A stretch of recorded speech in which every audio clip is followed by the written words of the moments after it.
or a geothermal heat pump system. Geothermal's really interesting, Yes. isn't it? Yeah. Because you don't have to go that deep to get heat. Well, yeah, there are different types of geothermal systems. Some go deep, and some can actually spread out horizontally. And of course, that is largely decided on based on the property you have and what your restrictions are. I think one of the very early geothermal projects was in Manhattan, and in a very small building, the only place to go was down. So they had But to go. it's all rock. Yep. Well, they were able to go quite deep, and that's how they tapped into the geothermal exchange. You have to find how to exchange heat and cooling into the ground. It's complex, but that's kind of the basic principle. Right? Yeah. Yeah. And it's not always appropriate. It's not always the right move based on budget.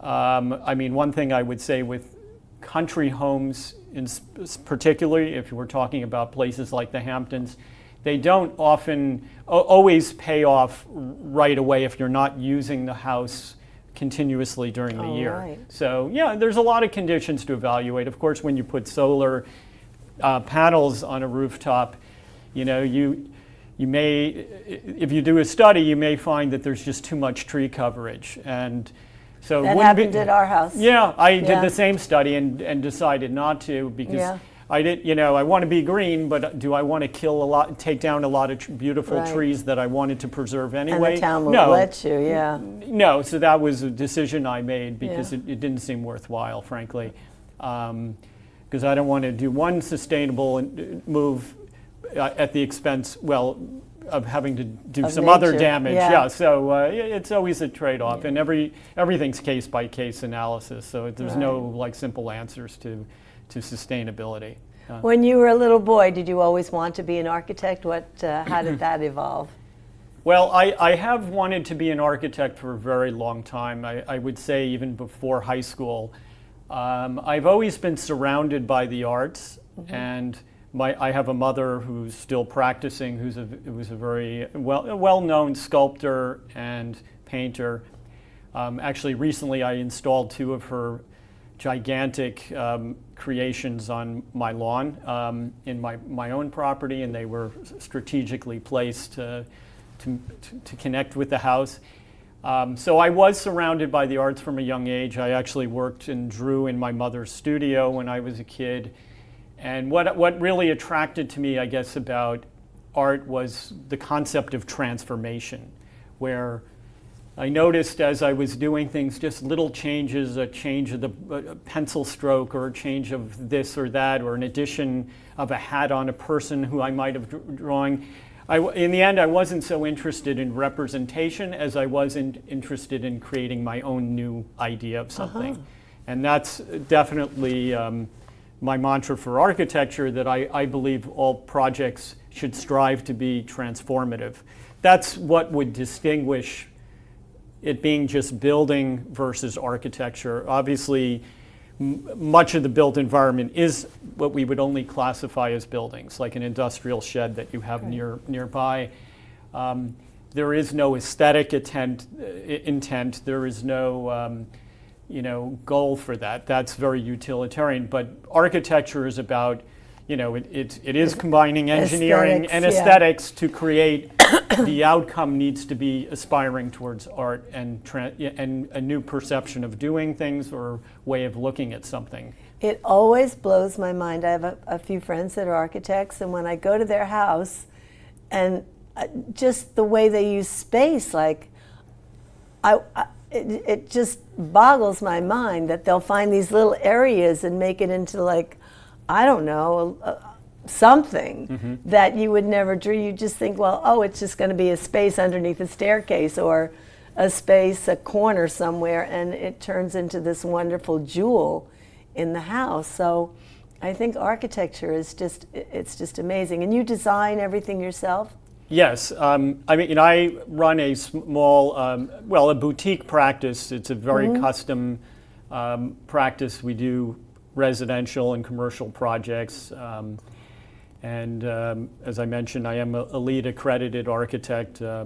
So we do focus, sustainability is always a big part of what we do, but getting to your observation about utilizing every space, having done many city projects where my main office is based, we're always looking to where can some space be captured and repurposed, and can we extend this cabinet into a wall that nobody knew there was space back there. So yes, space is paramount. One has to be efficient. I mean, I'm a modernist. I believe that everything has to have a purpose and everything should be used appropriately, and things should not be wasted, and that includes space, that includes resources, everything. And using materials too, the products and materials that go into a project.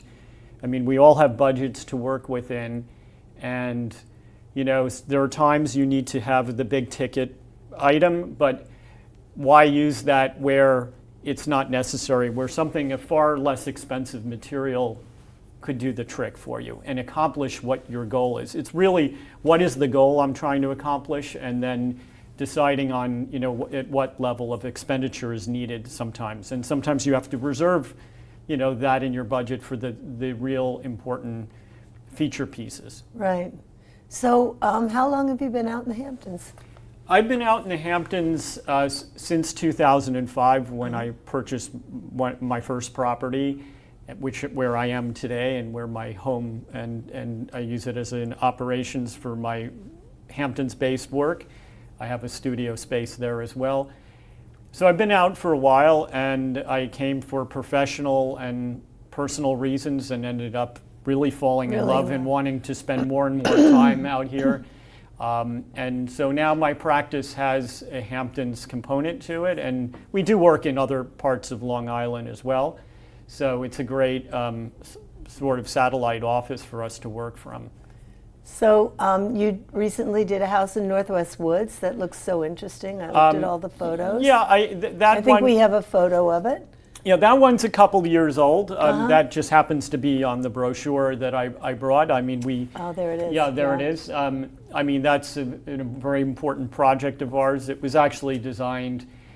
I'm also a real estate developer, and I did that particular project as a ground-up development house that I thought I might live in, but I ended up selling to actually the guy, the owner of the Supreme fashion label company, who's very well known, and that's kind of I guess he loved the design, and that's kind of it a looks nice really interesting kudo for us. because all the different pictures, it looks so different from every angle, and you did levels of landscaping that it's very cool. Yeah, well, maybe if I explain a little bit about it. Yeah, I'd love to. So it's actually a small house. It's 3 bedrooms. Yeah, only 1,800 square feet. Oh, it is small. But everybody who goes in this house feels that it is much bigger than it is, and part of it is bigger because what it does is it explores some of my main views of architecture and how architecture needs to effectively connect with the landscape.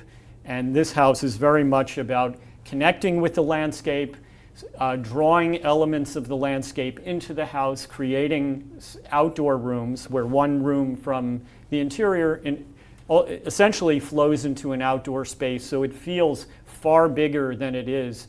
And there's a natural give and take between the two where you move very easily and fluidly between interior and exterior. The picture of the rear picture showing the pool, there's a sheltered outdoor eating area where literally the roof line, that's the interior roof line, projects out into the yard and defines an outdoor dining area. So it's a room and it's sheltered, but of course it's an outdoor space. But did I read that it was stucco? Yeah, is it stucco or some kind of new version of stucco? There's stucco is one of the materials, so there are multiple materials at play in this project. There's stucco, there's mahogany, Blue Star mahogany. It's a kind of a certifiable, sustainable product that can be bought locally in the local supply stores. And also there's a metal roof on the house, which is also another green, very green element that kind of gives it its cool, like cutting edge feeling. And the metal roof actually aesthetically wraps down to become the exterior wall, which is kind of an interesting effect. Is it very reflective, the metal? It's reflective in the sense, yes, it reflects the heat of the sun. And that's one of the reasons why it's sustainable, because there's not much heat gain. And we're always trying to reduce air conditioning loads as architects. Yeah. That's usually the biggest expense. And these houses are typically used more in the summer than the winter. So the reflectivity, prevents the heat from coming in, and that's a green. And the metal roof is also sustainable because it's a very long-lasting roof. Does it sound like when it rains? Does it sound like it sounds in the islands, like the rain on the metal roof? Not, because I love that. Not quite that loud, and because it's insulated underneath. It is insulated, and there are more layers, and it won't blow off in a hurricane because we have pretty stringent hurricane tie-down codes here. But yeah, you will in a driving rain, if it hits it at the right angle, you'll hear some pinging. There's you no hear question. It on any roof, Yeah. Did you know that about, I guess around 30 years ago or so, someone built a stainless steel house south of the highway in Bridgehampton, and it was so reflective that it completely burnt the next door neighbor's landscaping. They had to change it. Yeah. They had to change it. It was quite a to-do back then. Well, you have to be very careful about the angles of where the roofs are facing and what they could be. Well, if it's a mirror, it could start a fire. Yeah, right? well, or certainly magnifying glass. Absolutely. So that's something that should have been taken into consideration, of course. Yeah, they didn't know. Yeah.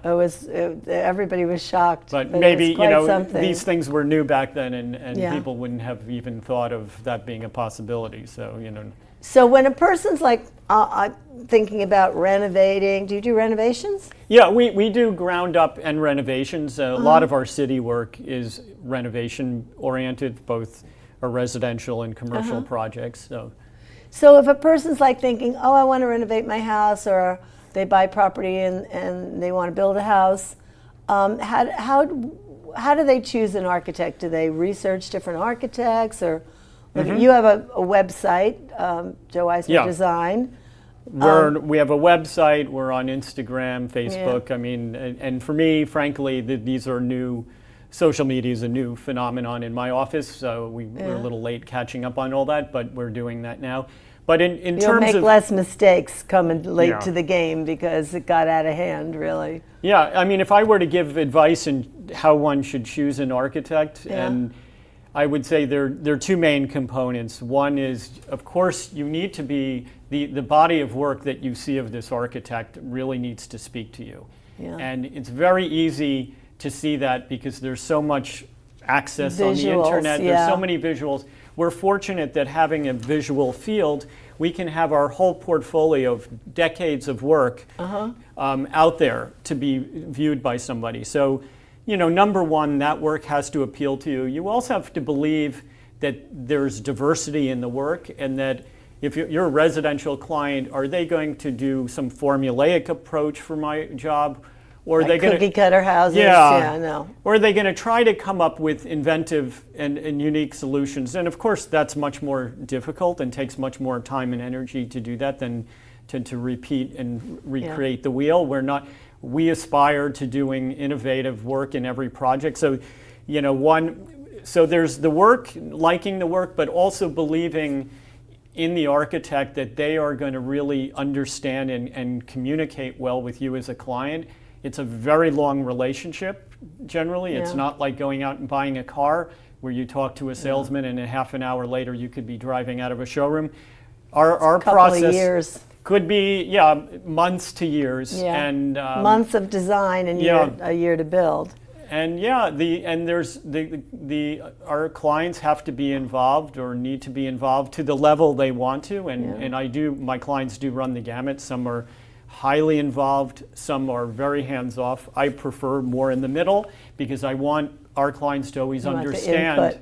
Yeah, I want their input. If we don't have their input, it's hard for us to create something unique for them. And part of our job is... And you don't want any surprises No. in the end. You don't want them to be on, "Well, what's that?" No. Surprises they can be good surprises, but even surprises are always shocking. And Yeah. we would rather them be kept up to speed and educated along the way. And they don't have to know every detail and understand every technical thing that goes into a drawing. Right. That's impossible. Right. But we do want them, the main and key features of what we're trying to accomplish, they have to be very much a part of that. So, what is your vision going forward of the modern house? The 1964 World's Fair, they had that GE thing that went around, Yeah, and you saw the iron that they heated on the stove and ironing, and then it went to the next thing, and the wires are all hanging around. And then the last one was they touched a button, the lights went on, the music went on, and now that's at Disney World. That they just moved that. But and that was 1964, and now of course we have all that. Right, right. Going forward, there's technology that's 40 years ahead again. Mm-hmm. Well, that's 60 years, but they always want to sell the stuff they already have before they let us have the new stuff. But what is going on? What are the new modern things for architecture? Well, I mean, really, I will stress that the main technological developments are happening in sustainability. And yes, there are always new materials and products available, but ultimately we're looking for systems that are going to better use energy, more efficiently use energy. That's kind of where, and how do we integrate the green, the sustainable movement into design? And it's not just architecture, although architecture is probably most important because we are consuming a huge amount of resources to build. Most of our time, 90% of the average person's time is spent indoors. And the built environment is where we live, where we work, where we do everything.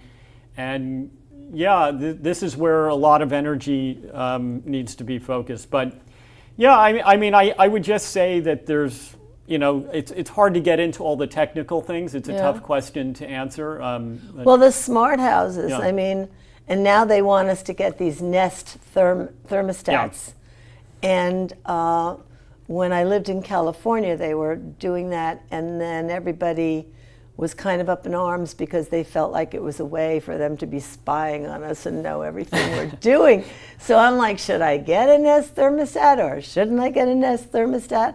What's your thought on Nest thermostats? Well, unfortunately, with technology has so many applications that yes, one little thermostat can do a lot of things, and maybe you can do everything on Yeah. your phone now. Turn on Exactly. your lights, lock your door. Well, definitely smart, and yes, you hit the nail on the head. An intelligent design that's the control systems. Yeah, but then if the grid goes down or the satellite goes down, then what? Well, You're locked out of your house. This is true. I don't know. That's It's like arena scary that business. I'm not. Yeah. But if you have a sustainable house and don't need all that much power, I mean, you can have a generator, of course, too. Yeah. But solar energy can be collected and used directly in the house without having to go back to the grid. If there's a way, and these are technologies that are evolving.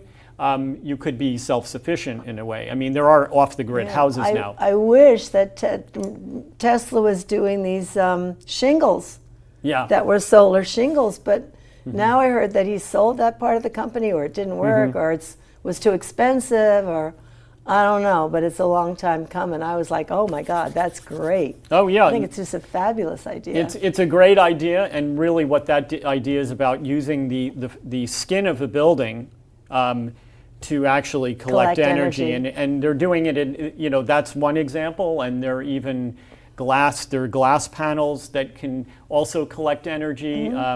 Again, a lot of it is the cost-benefit analysis and the return on investment calculations that are being done, and when there will be enough economy of scale to make this efficient. But yes, there are different technologies like that out there, and skins a building, and even There should be a way for like under the floor, people walking on the floor should be able to generate, like especially I'm a roller skating girl. Right. A roller rink certainly should be able to generate a lot of energy. Our own human bodies, like taking the energy and somehow being able to use Transmute it, that. Yeah, because we do create energy. Yeah.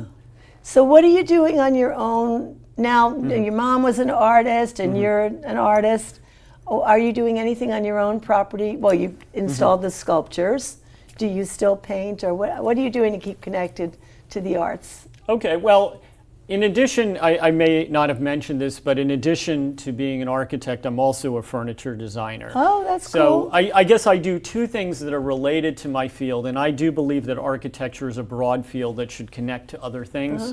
I would say an example of that today would be somebody like Frank Gehry, who's very affected and influenced by the arts, visual arts, and I am as well. So I'm a real estate developer, I do that, but I also am a furniture designer, and I've been doing that for decades. And what I like about it is it allows me to take ideas and experiment in a way that I cannot do with a building, because first of all, smaller, less costly, less time required. But also allowing, when I was talking early on about transformation, the idea of that's so fascinating to me. When you're working at a more micro scale, really very small changes, like even a 1/4-inch dimensional change in an element of furniture can make all the difference. Comfortable or even visually, all the difference between whether something actually looks well proportioned or not, or clunky, or too thin, too spindly. So that takes, there are many of the great pieces of furniture of the early 20th century were designed by architects, but it's really not a skill set that architects normally have, because it's a different scale of working.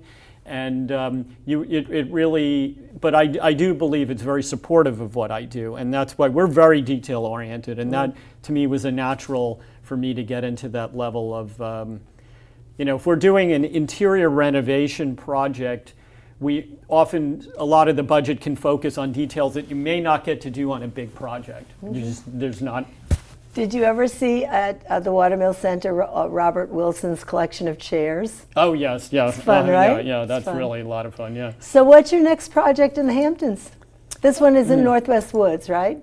The one we have the picture of. Yeah, which is not, again, these are just different projects from my portfolio, but it's a very, I would say, just emblematic project for our firm. Well, we're always doing different projects, but what I'm doing right now, in addition to work for other clients, I have other things going on in other parts of New York, big house going on upstate, which is probably my most interesting project. And why is it the most interesting? Well, it's a very large house that the way it engages the landscape, there's a lot of progressive design features.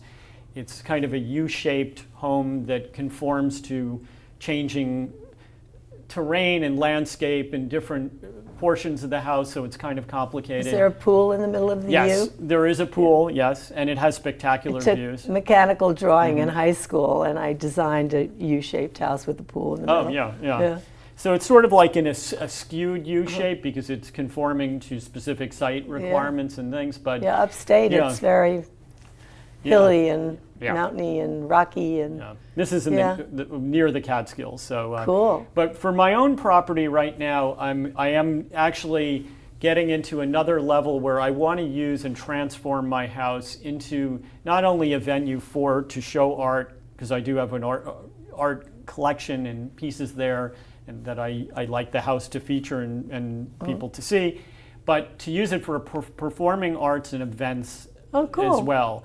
And I am partnering with Fabiana Lully regarding her Sign of Sound project, and we're trying to get that started, where we're going to have her performing events going on there. Very cool. So I met her earlier. She's lovely. So she's your partner in this. Yes, she's my partner in that. Yeah. So we're excited about that. But we have projects around. All kinds of stuff going on. Yeah. So. Well, it's been lovely to have you here. Thank you, I'm Judith. glad you're Yeah. here in the Hamptons, and I look forward to seeing more of your work, and your website's great. So the website is www.eisnerdesign.com. Right. Okay. Well, thank And you for Facebook coming. and Instagram as well. Facebook yeah. and Instagram. Thank you for joining the ladies' room today. And remember, ladies and men, give yourself lots of room. Room for love, room for fun, room to grow, and room to glow. And if you need a renovation, check out Joe. Okay. Thank you. Breathe in.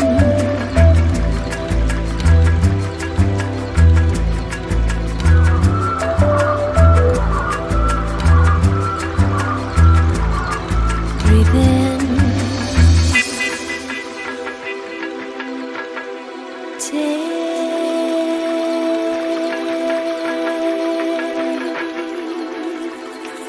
Oh, couldn't stop it.